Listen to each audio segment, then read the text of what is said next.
Olá, tudo bem? Eu sou o professor Daniel Medeiros e vou apresentar para vocês aqui as resoluções do simulado Enem de Filosofia, primeira série, do Sistema Educacional Positivo, ok? Então vamos aproveitar, não só resolver, mas aprender, que é o principal objetivo desse trabalho. Aprender como se faz a leitura da questão, aprender o que se deve lembrar sobre a questão, enfim, sair daqui melhor do que antes de começar a assistir essa aula. Então, vamos começar aqui com a primeira questão. Então, uma questão, já podemos olhar lá embaixo, tá? Para você saber como ler. Ler questão de vestibular, questão do Enem, é diferente de ler como a gente lê um livro, um jornal, uma revista. A gente tem que buscar informações. Então, a gente sempre começa com a referência do texto. Aqui o texto é de Marcelo Perini, Mito e Filosofia, o título do texto. Aí a referência de edição. E o enunciado, logo abaixo, que diz: o mito tem como conceito. Então, perceba que se você conhecer bem o conceito de mito, você já sabe do que se trata a pergunta. Às vezes, quando a gente tem bastante segurança, a gente até nem lê o texto de apoio, mas sempre é bom, né?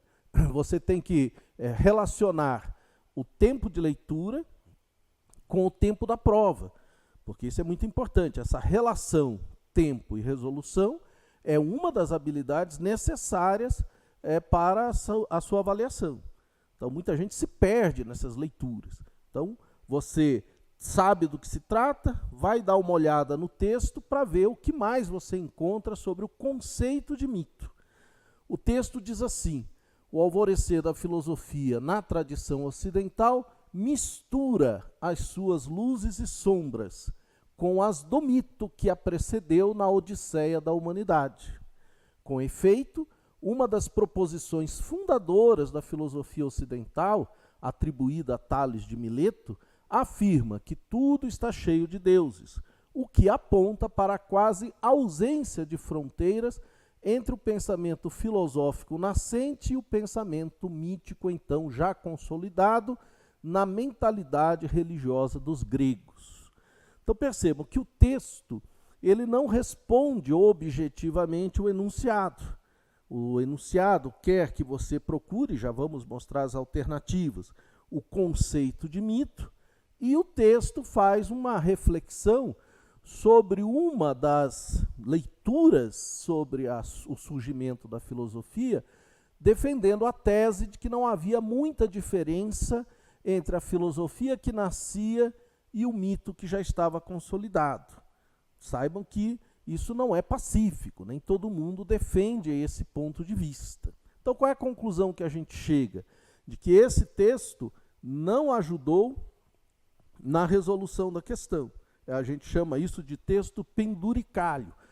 O Enem faz muito isso, por isso que a gente tem que desenvolver habilidade para poder ler, reconhecer rapidamente o assunto, ler o enunciado, passar olhos no texto para ver de que maneira o texto pode ajudar. Se não ajudar, passa para frente, ok?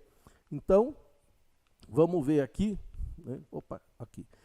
Agora, eu vou dar uma ajudada aqui para vocês. Isso aqui não está na questão, já que nós estamos aqui para aprender, né? Eu trouxe eu mesmo uma pequena reflexão sobre a ideia do mito, né? Então, está lá um outro textinho que diz assim: a filosofia, que é busca do saber, é entendida como um discurso racional, olha lá, que surgiu para se contrapor, veja, outra visão, se contrapor ao modelo mítico desenvolvido na Grécia Antiga e que serviu como base da sua paideia, sua educação. A palavra mito é grega, evidente, e significa contar, narrar algo para alguém que reconhece o proferidor do discurso como autoridade sobre aquilo que foi dito. Então, aqui uma outra leitura sobre a relação entre filosofia e mito, percebe a diferença? Por que isso não é uma coisa pacífica, como na matemática, 2 e 2 igual a 4? Porque, evidentemente, trata-se de um tema de muito tempo, né? 3.000 anos, 2.500 anos, e não há uma certeza exata sobre como é que os gregos, lá 2.500 anos atrás, foram promovendo essa transição de uma visão mítica do mundo para uma visão filosófica do mundo, sendo que a visão mítica é uma visão narrativa e a visão filosófica é uma visão racional, né? Vamos ver aqui essa imagem. Opa! Aqui, ó. Vamos ver essa imagem que traduz de maneira, né, muito sintética, didática, a ideia da relação entre pensamento mítico e saber filosófico. Então, enquanto o pensamento mítico atribui, aqui no exemplozinho, né, a ideia do relâmpago a um deus, a uma figura, né, evidente, fantasiosa, inventada, o pensamento saber filosófico vai tentar pensar as razões desse mesmo fenômeno.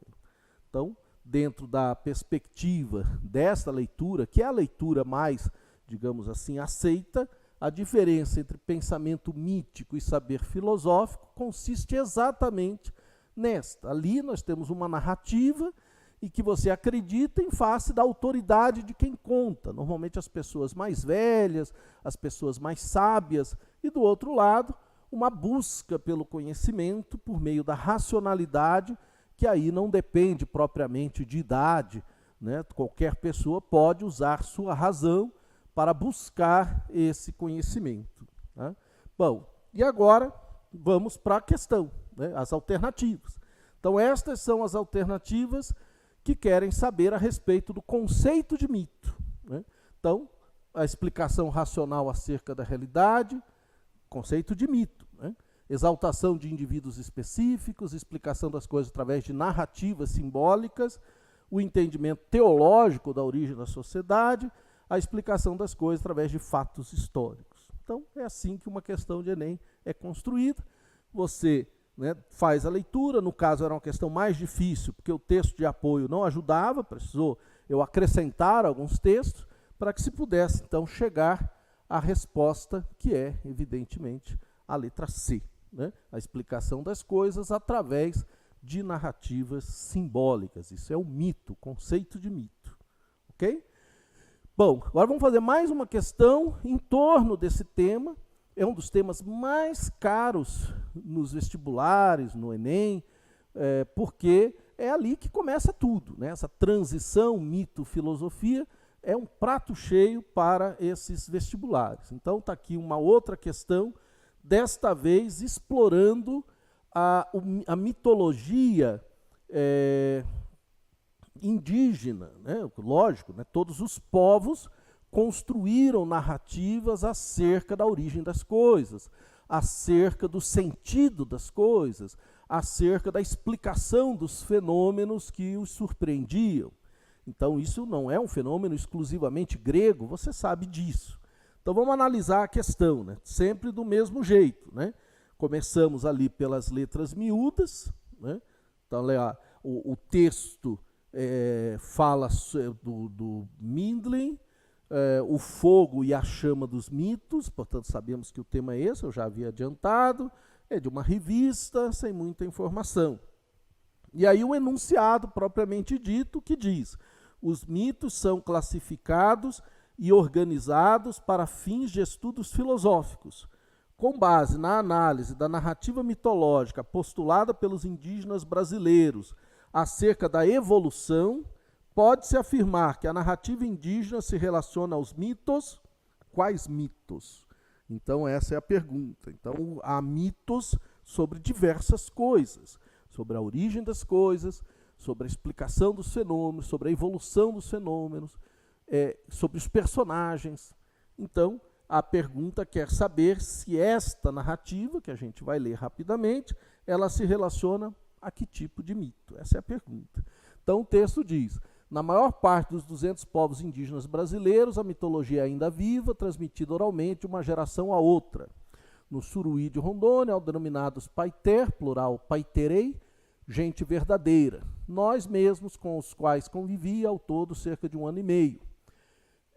Gente verdadeira, nós mesmos, é a tradução da expressão. O caráter histórico que conferiam a mitologia saltava aos olhos. Quando conversavam sobre a teoria da evolução de Darwin, por exemplo, afirmavam que sua teoria era semelhante, mas exatamente contrária. Na sua história, diziam, os bichos, antigamente, no início do mundo, eram gente, e foram se transformando em animais, segundo narrativas que contam. Então, está lá, é a fala de um antropólogo que conviveu com essa população indígena, lá em Rondônia, e conversando com eles, falando sobre as nossas explicações racionais sobre a evolução, se deparou com a explicação mítica desse povo, que o curioso na narrativa é exatamente ele mostrar que ela é o contrário da visão do Darwin, né? Então, vamos ver aqui um outro textinho para ajudar a compreender a natureza dos mitos. Então, nós já sabemos o conceito de mito, agora vamos ver a quais situações, a quais circunstâncias os mitos se aplicam, ok? Então, um outro textinho para ajudar você, que diz assim, ó, em tempos antigos, homens e mulheres sentavam-se ao redor do fogo para contar suas façanhas diárias. A luta contra o animal feroz, o susto de encontrar um ser da floresta. Narrar o ocorrido gerava a certeza de um pertencimento ao universo em que se vivia. Naquele momento, todos compreendiam que o universo, contemplado nas noites sem lua, era uma infinita teia. Então, de novo, aqui reforçando a ideia do mito como narrativa, o mito como justamente uma história que é contada para dar tranquilidade, para que as pessoas se sintam num determinado ambiente conhecido, né? E aí vem a pergunta, né? A pergunta original. O mito lá dos índios era um mito o quê? Era um mito de origem, era um mito de explicação sobre a origem das coisas, sobre como era no começo. E que nome que se dá a esse tipo de mito? Cosmogônico, natural, antropológico, teogônico ou épico? Veja que as palavrinhas ali, se você olhar verticalmente, essa é uma característica interessante para você aprender, uma dica sobre como ler questão de Enem. Normalmente a pergunta, quando quer saber que tipo é, você já olha verticalmente, porque você vai ter os 5 tipos ali, né? Então dê uma boa olhada e me diga qual será a resposta, né? Vou dar mais uma ajudadazinha aqui para você, né? Deixa eu só mudar aqui. Cosmologia, o significado, para falar assim, mas o que é cosmologia, né? Cosmologia são teorias do mundo, da ordem do mundo, do movimento do mundo, no espaço e no tempo, no qual a humanidade é apenas um dos muitos personagens em cena. Então, cosmogonia é o nome que se dá a essas narrativas míticas sobre a origem das coisas, o desenvolvimento das coisas, a evolução das coisas, né?